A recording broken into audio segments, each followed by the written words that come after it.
All right, ladies and gentlemen, we're back. Before we got cut off, Winston was about to get into what he foresees.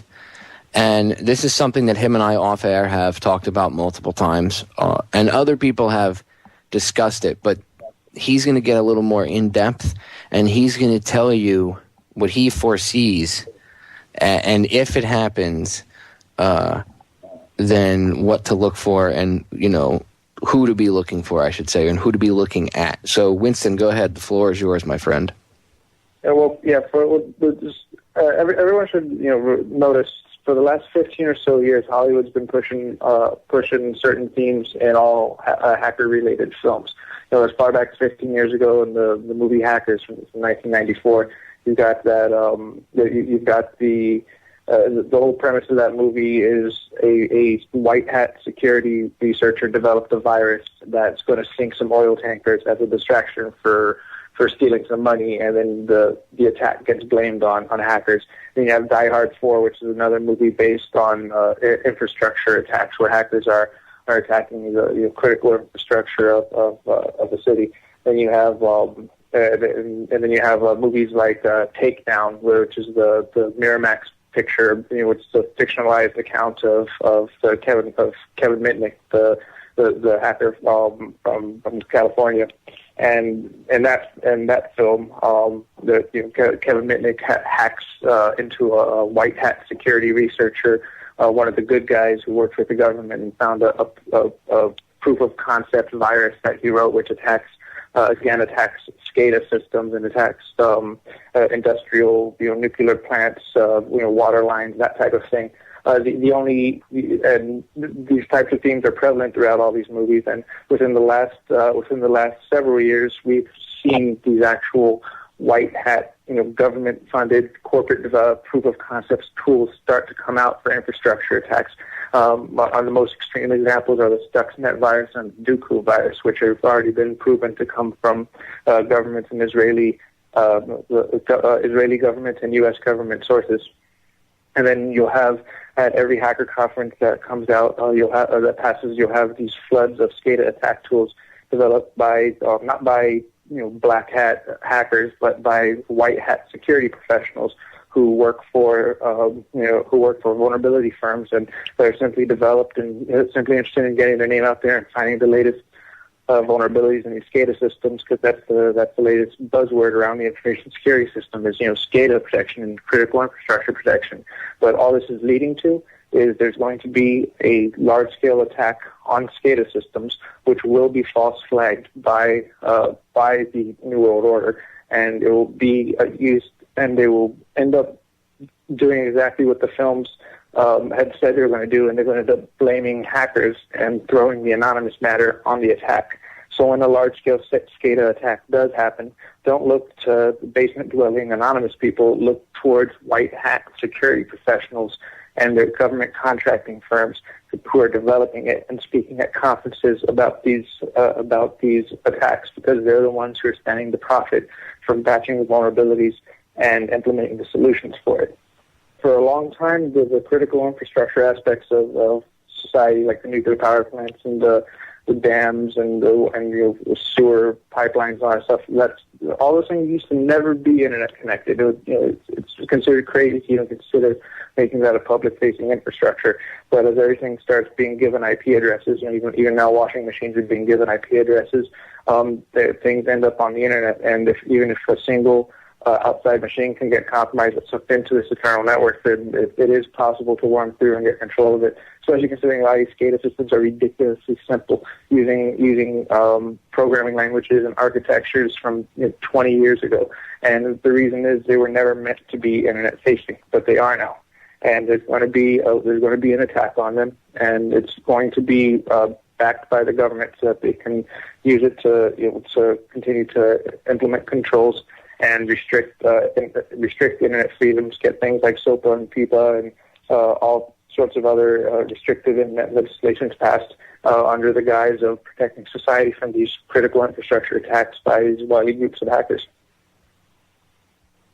So, do you think that there's any chance that we can, maybe the good hackers which I know there are tons of them out there, is there any way that these people can help foil this?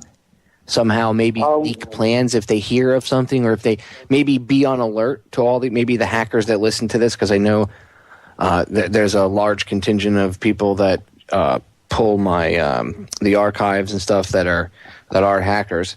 I get emails from them time to time. You've even told me.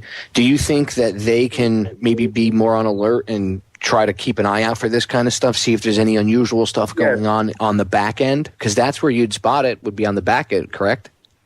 Well, one would think, but just like the way 9/11 had a lot of open source public intelligence leading to it, we'll probably be better off as people in the hacker community and the information security community in general. They should really just follow the news and follow developments on SCADA vulnerabilities that are being released and discovered, and who's the one discovering them? What are they? What's the purpose of it? A lot of it is just legitimate researchers trying to make a name off of a hot topic, make a name for themselves off finding vulns in a system that's very popular to do right now. They can make a lot of money finding vulnerabilities and then getting contracts for the companies. There's nothing wrong with that. But what is the problem is once those vulnerabilities are indexed and cataloged, the government will pick and choose which ones they want to do. Put together a black ops team to carry it out, and then blame it on a group like Anonymous. Yeah, and then some 14 or 15-year-old kid will be the patsy. The Bin Laden of the internet.